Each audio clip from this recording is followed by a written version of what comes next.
नमस्कार, एडवेरा डेस में आज आपका बहुत बहुत स्वागत है। आज की इस वीडियो में हम जिस विषय पर चर्चा करने वाले हैं ये बड़ा ही कॉमन विषय है जिस पे हमेशा आपको चर्चा सुनने को मिलती होगी।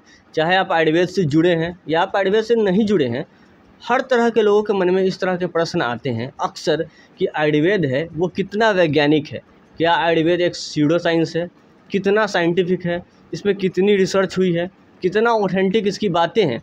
तो इस विषय पे आज मैं आपसे चर्चा करने वाला हूँ। इसको लेकर मैं कुछ ऐसी साधारण बातों से शुरुआत करूँगा जिसको एक साधारण व्यक्ति भी जो आयुर्वेद को नहीं जानता है वो भी मेरी बातों को समझ सकेगा। अगर वीडियो आपको अच्छी लगती है तो इस वीडियो को ज़रूर आप 2 लोगों के साथ शेयर करें ताकि उन्हें भी समझ में आए कि आयुर्वेद कैसा विषय है और कितना गूढ़ इसका विज्ञान है। सबसे पहले मैं ये बात कहना चाहूँगा आपको कि जो हमारे समाज में शुरू से प्रचलित है, उपवास जो आप करते हैं, व्रत जो आप रखते हैं, हमारे यहाँ प्राचीन काल से हजारों वर्षों से परंपरा रही है उपवास करने की, जो कि आपको पता है कि एक चिकित्सा पद्धति है अपने आप में, प्राकृतिक चिकित्सा के अंतर्गत आता है। आयुर्वेद में इसका वर्णन है, लंघन के अंदर इसका वर्णन है और इसको लेके जापान में रिसर्च हुआ। 2016 में नोबेल प्राइज़ पाए जापानीज एक बायोलॉजिस्ट थे, उन्होंने ये प्रूफ किया कि जो हमारा उपवास है वो बहुत तरह की आपको मेडिसिनल बेनिफिट्स देता है, थेरेपेटिक बेनिफिट्स देता है। इसी उपवास को लेके उन्होंने एक कंसेप्ट दिया ऑटोफैगी का, ठीक है। उन्होंने कैंसरस सेल से बचाव के उपाय में उपवास के बारे में बताया। बहुत बड़ी बड़ी बातें उसमें हैं लिखी गई जो उन्होंने रिसर्च करके उपवास के ऊपर बताया और नोबेल प्राइज़ के विजेता बने हैं वो।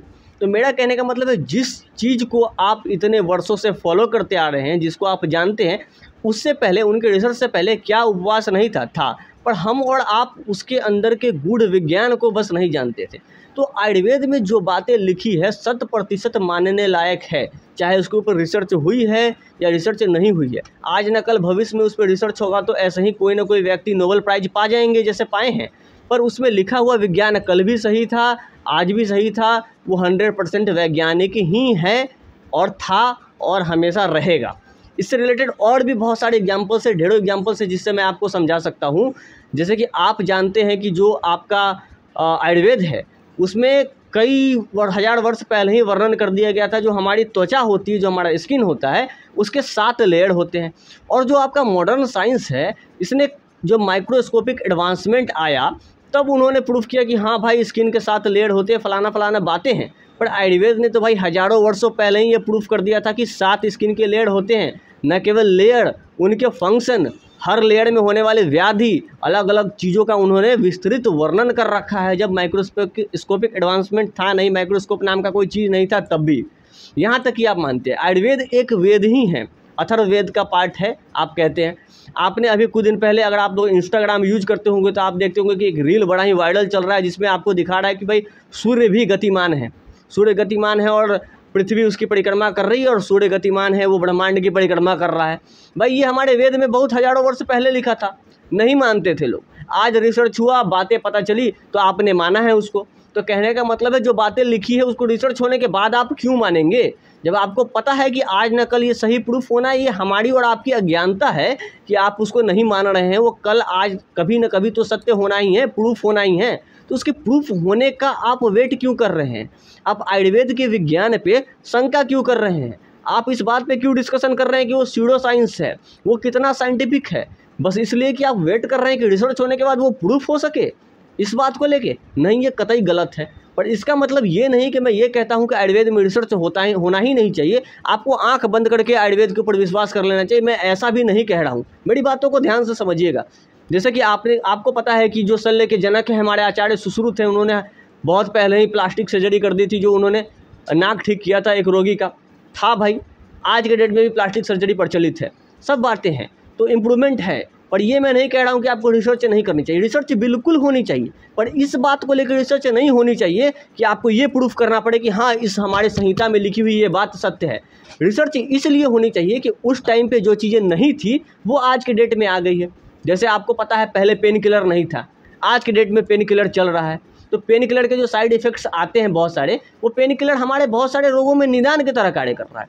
अगर आप थोड़ा बहुत मॉडर्न के नॉलेज रखते होंगे, जो व्यक्ति नहीं भी जानते, जो चिकित्सा पद्धति से नहीं जुड़े हैं, जो जुड़े हैं वो तो जानते ही हैं कि पेन किलर्स जो होता है वो आपके प्रोस्टाग्लैंडिन को लो करता है, आपका म्यूकस फॉर्मेशन कम हो जाता है स्टमक में। तो अगर आपको जब तक पता नहीं रहेगा कि इस तरह के कार्य वो कर रहा है, यानी कि आज के डेट में पेन किलर एक दवा नहीं है, आयुर्वेद के अंदर पेन किलर बहुत सारी व्याधियों का निदान भी है। आपके स्टमक में जो म्यूकस कम हो रहा है, आपका क्लेदक कफ जो कम हो रहा है, वो निदान है बहुत सारी चीज़ों का। आपको आगे चल के अल्सर कॉज कर सकता है ना, गैस्ट्रिक कैंसर कॉज कर सकता है, तो निदान है ना जी। तो जब तक आप रिसर्च नहीं करेंगे, आप चीज़ों को नहीं समझेंगे, आपको कैसे पता चलेगा कि क्या चीज़ें बदल गई है। पहले का आप निदान पढ़ते हैं आयुर्वेद में, तो उसमें लिखा होता है कि तैरने से, चलने से, ऊँट की सवारी करने से, घोड़े की सवारी करने से क्या मतलब है। आज के डेट में कोई व्यक्ति वो नहीं कर रहा है, तो आपको पता लगाना है कि वो निदान किस फैक्टर पे काम कर रहा था, उस पर रिसर्च कीजिए ना, ये पता कीजिए ना, ताकि आप उसको यूज कर सके आज के डेट में। कि फलाना बात लिखा है, उसको प्रूफ करने के लिए आप रिसर्च कर रहे हैं, लाखों रुपए खर्च कर दे रहे हैं, करोड़ों रुपए खर्च कर दे रहे हैं, तब लास्ट में आप मान रहे हैं कि हाँ आचार्य ने तो ये बात सही कहा था, क्या फ़ायदा।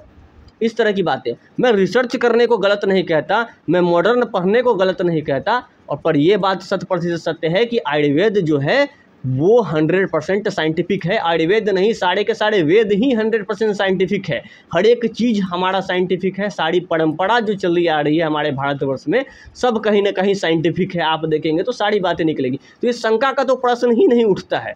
आयुर्वेद का एक सामान्य सा कंसेप्ट है, कहता है सामान्य से सामान्य की वृद्धि होती है ना। लोग जानते हैं, अगर जो लोग नहीं समझते हैं साधारण व्यक्ति, उनको मैं बता दूं, आयुर्वेद जैसे कि एग्जाम्पल के तौर पे मैं आपको कहता हूं, कहता है कि आप अगर मांस खाते हैं तो मांस की वृद्धि होती है। तो बड़े साधारण रूप से कह दिया आयुर्वेद कि मांस खाने से मांस की वृद्धि होती है, पर इसका मतलब ये नहीं है कि आचार्य को ये ज्ञान नहीं था तो मांस खाने से मांस की वृद्धि कैसे होती है। आज के मॉडर्न में आप क्या बात करते हैं, आपने मांस खाया, मांस में जो भी आपका फैट है, कार्बोहाइड्रेट है, अमीनो एसिड है, जो भी उसकी एनर्जी है वो ब्रेक डाउन होती है, फिर यूटिलाइज होती है, और वही अमीनो एसिड आपके बॉडी में जाके आपके मसल्स को बिल्डअप करती है। तो आपने मांस खाया, उसका आपको बॉडी में एब्जॉर्प्शन हुआ डाइजेशन के बाद, फिर आपके मसल्स को बिल्डअप किया।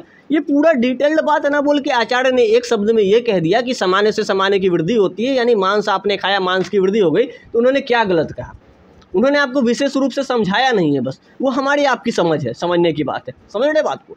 इस तरह की बातें हैं, बड़ा ही गुड विज्ञान है, बड़ा ही संपन्न विज्ञान है, 100% सही है। हमारी आपकी मानसिकता उतनी परिपक्व नहीं है कि इसकी रहस्यता को आप समझ सकें, इस लेवल को आप समझ सकें, और आप अपनी एनर्जी, अपनी सोच को इस पे जाया ना करें कि आपको इसको प्रूफ करना पड़े, है ना। इस बात पे आप अपनी रिसर्च करें, इस बात पे अपने पैसे खर्च करें, अपनी बुद्धि लगाएं कि कैसे आप इसको एडवांसमेंट की ओर ले जाएं। जो आज के समय में जो चीज़ें बदल गई है, उसमें आप आयुर्वेद को कितना और ज़्यादा उपयोगी बना सकते हैं, क्योंकि आप और हम सभी जानते हैं कि आयुर्वेद के ऊपर बहुत आघात हुआ है, बहुत ज्ञान का लोप हुआ है, इस तरह की चीज़ें हैं, तो उसको परिपूर्ण हम कर सकते हैं रिसर्च की मदद से। इस विषय में आप सोचें ना।